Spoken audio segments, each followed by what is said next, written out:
Hello বন্ধুরা, আমি পিয়ালি তোমাদের বন্ধু চলে আসলাম আরও একটা ছোট্ট মিনি ব্লগের সাথে। সেই দিন তোমাদের ভিডিওটা কিছুটা শেয়ার করেছি, আজকে কিছুটা ক্লিপ দিলাম।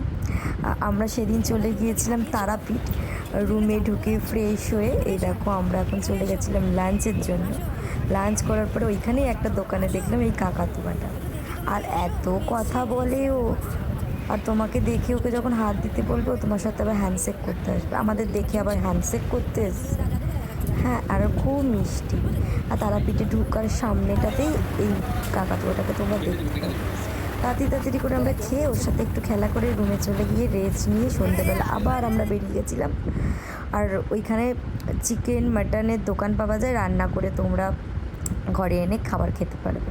আমরা চিকেন নিয়ে চলে এসেছিলাম আর রুটি কিনে রাতের ডিনার করেছি। তারপরে গিয়ে এই যে আমাদের এই পুটপুটি ডান্স করছে, আর ও দাদা পেছনে বসে বসে খেলছিল, আর ওর ডান্স দেখে ও নাচানাচি একটু করলো। এই করে আমাদের এই রাতটা কাটলো। পরের দিন সকালবেলা আমরা পুজো দিতে যাব বলে তাড়াতাড়ি করে আমরা শুয়ে পড়েছিলাম। আর তোমাদের ভিডিওটা কেমন লাগলো আমাকে কমেন্ট বক্সে অবশ্যই জানাবে। আর তোমাদের জন্য আরও নতুন ভিডিও নিয়ে আসবো। Tata, bye bye.